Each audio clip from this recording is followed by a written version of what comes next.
नमस्कार। News station और मौसम स्टेशन के सभी दर्शकों को हमारा नमस्कार। मौसम की बात करें तो उत्तर भारत में झमाझम बारिश का सिलसिला चल रहा है। उत्तराखंड में कई जगहों पर बारिश जबरदस्त तरीके से हुई है। हरिद्वार की बात करें तो 30 सेंटीमीटर की बारिश रिकॉर्ड की गई है। यानी भारी बारिश का सिलसिला उत्तराखंड के पहाड़ों को परेशान किए हुए है। और जो उत्तराखंड में बारिश हो रही है उसकी वजह से मैदानी इलाकों में बाढ़ आने का खतरा बढ़ चुका है। कई नदियां उफान पर है तो वहीं पश्चिमी उत्तर प्रदेश में जगह जगह झमाझम बारिश का सिलसिला चल रहा है। साथ ही साथ केरल की बात करें तो केरल में भी मौसम बिगड़ चुका है। मौसम विभाग ने कई जगहों के लिए चेतावनी जारी की है। पूर्वोत्तर भारत भी खामोश नहीं है। जगह जगह पर झमाझम बारिश का दौर चल रहा है, चाहे वो चेरापूंजी का इलाका हो या हम कह सकते हैं कि असम का इलाका जबरदस्त बारिश का सामना कर रहा है। अरुणाचल प्रदेश में कई जगहों पर भारी बारिश का सिलसिला देखा जा रहा है। तो ताजा सैटेलाइट इमेजरी क्या कह रही है, आइए सीधा सीधा नजर डालते हैं कि इस समय क्या चल रहा है। तो इस समय की बात करें तो हम कह सकते हैं उत्तर पश्चिम भारत के एक बड़े इलाके में घने बादलों का जमावड़ा है। और यहां पर पश्चिमी उत्तर प्रदेश के ऊपर देखिए किस तरीके से बादल उमड़ घुमड़ रहे हैं। साथ ही साथ यहां पर उत्तराखंड की बात करें तो चाहे वो देहरादून हो या नैनीताल का इलाका या हरिद्वार ऋषिकेश का इलाका, सभी जगहों पर रुक रुक कर बारिश का सिलसिला लगातार जारी है। एक और चीज मैं आपको बता दूं, हिमाचल का वो इलाका जो उत्तराखंड से लगा हुआ है, वहां पर भी मौसम बुरी तरीके से बदला हुआ है। जगह जगह पर जोरदार बारिश का दौर चल रहा है। साथ ही साथ चंडीगढ़ की बात करें तो बादलों की आवाजाही लगातार बनी हुई है। चंडीगढ़ के साथ साथ उत्तर हरियाणा के इलाकों में रुक रुक कर बारिश का सिलसिला चल रहा है। दिल्ली में बादलों की आवाजाही के बीच में फुहारों का दौर जारी है। साथ ही साथ यहां पर अगर हम बात करते हैं बुंदेलखंड की, तो बुंदेलखंड इस बार पिछले कुछ दिनों से लगातार अच्छी बारिश का सामना कर रहा है। साथ ही साथ अगर हम बात कर लेते हैं पूर्वी भारत की, तो बंगाल का इलाका देखिए किस तरीके से घने बादल हैं। झारखंड में भी घने बादल हैं और उत्तर ओडिशा में भी रुक रुक कर बारिश का सिलसिला जारी है। अब बारी है दक्षिण भारत की। दक्षिण भारत की स्थिति देखिए, पिछले कुछ दिनों में जो मौसम बदला है उससे निश्चित तौर पर कहा जा सकता है तमिलनाडु में कई जगहों पर बारिश तेज हुई है। और सबसे ज्यादा बारिश का जो दौर देखा जा रहा है वो केरल में देखा जा रहा है। और यहाँ गोवा से लेकर कर्नाटक के कोस्टल इलाकों में अच्छी बारिश का सिलसिला जारी है। तो अच्छी बारिश का यह दौर कहीं ना कहीं अच्छे मानसून का सीधा सीधा सबूत है। लेकिन यहां पर एक और बड़ी बात मैं आपको बता दूं, कई इलाके ऐसे हैं जहां पर जोरदार बारिश के चलते खतरा बढ़ गया है। चाहे वो सिक्किम का इलाका हो या भूटान का इलाका। भूटान हमारा पड़ोसी देश है, लेकिन वहां लगातार बारिश का दौर जारी है। अब भूटान में जो बारिश हो रही है उससे भारत का क्या लेना देना? जी हाँ, लेना देना है, क्योंकि भूटान में जो बारिश होती है वो सीधा सीधा भारत में पहुंचती है, यानी भारत में बाढ़ का खतरा बढ़ाती है। नेपाल के इलाकों की बात करें तो नेपाल में कई जगहों पर अच्छी बारिश का सिलसिला चल रहा है। आने वाले दिनों में किस तरीके का मौसम रहेगा, तो आइए सीधा सीधा न्यूमेरिकल वेदर प्रेडिक्शन के जरिए समझते हैं कि आखिरकार आने वाले दिनों में किस तरीके से मानसून की बारिश का सिलसिला रहेगा। तो अगले 24 घंटे निश्चित तौर पर हम कह सकते हैं उत्तराखंड और हिमाचल के लिए खतरनाक हैं। और साथ ही साथ इनसे लगे हुए जो मैदानी इलाके हैं वहां भारी बारिश का दौर देखा जाएगा, चाहे वो दिल्ली हो या हम कह सकते हैं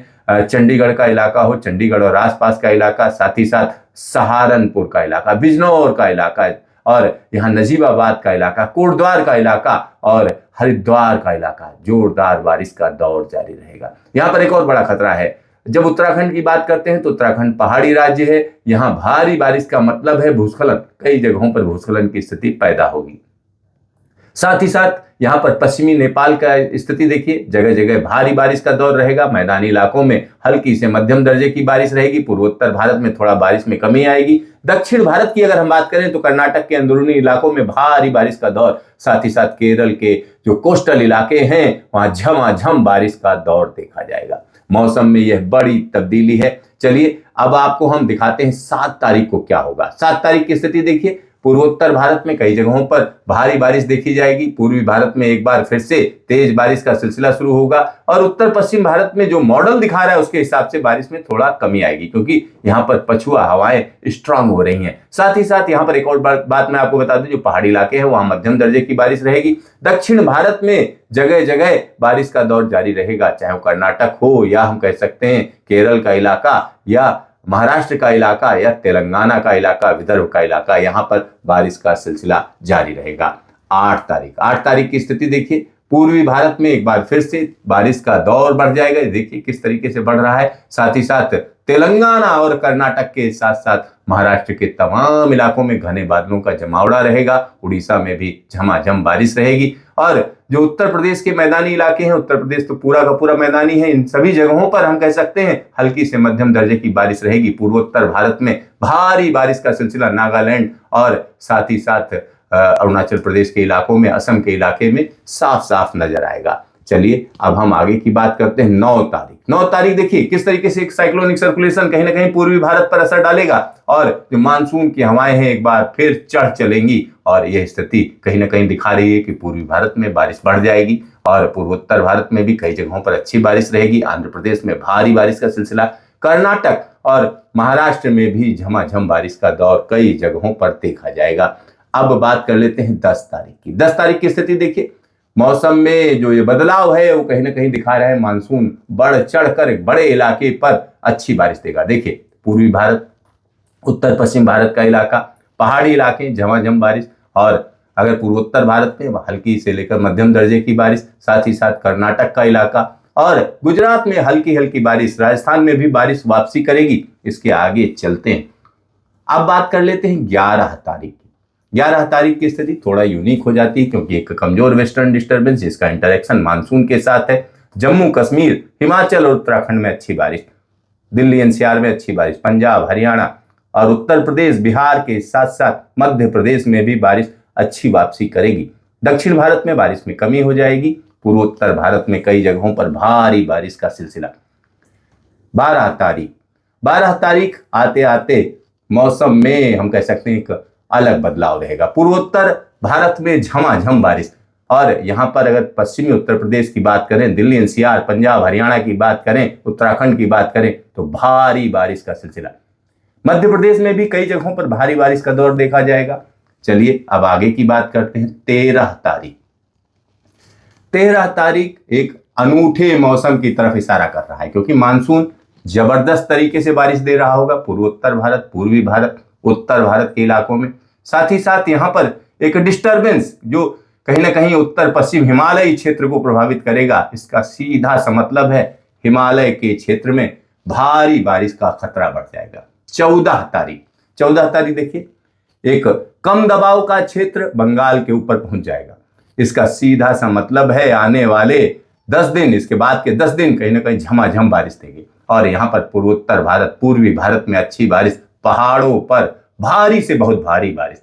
यहाँ पर हिमालय क्षेत्र में इस तरीके की बारिश का मतलब है ऊंचाई वाले इलाकों में बर्फबारी का दौर शुरू होना। पंजाब में झमाझम बारिश, दिल्ली में अच्छी बारिश, वेस्टर्न घाट के इलाकों में झमाझम बारिश का सिलसिला देखा जाएगा। 15 अगस्त यानी भारत का स्वतंत्रता दिवस। 15 अगस्त के दिन हम कह सकते हैं मानसून एक अलग अंदाज में नजर आएगा क्योंकि कम दबाव का क्षेत्र उड़ीसा के ऊपर होगा। पूरा का पूरा गंगा यमुना का मैदान, तेज हवाओं के साथ बारिश हो रही होगी। दिल्ली में भी बारिश की संभावना रहेगी और मध्य प्रदेश में अच्छी बारिश, उड़ीसा में भारी बारिश। इसी के साथ आंध्र प्रदेश, तेलंगाना, महाराष्ट्र के इलाके में झमाझम बारिश, मुंबई में झमाझम बारिश, गोवा में झमाझम बारिश। यानी अब मानसून एक अलग अंदाज में जबरदस्त बारिश देने जा रहा है। 15 अगस्त तक की जो स्थिति है वो निश्चित तौर पर कही जा सकती है कि भारी बारिश की तरफ इशारा कर रही है। साथ ही साथ उत्तर पश्चिम भारत के जो पहाड़ी इलाके हैं वहां पर खतरा बढ़ जाएगा। तो देखते रहिए मौसम स्टेशन, फिर मिलेंगे दोबारा।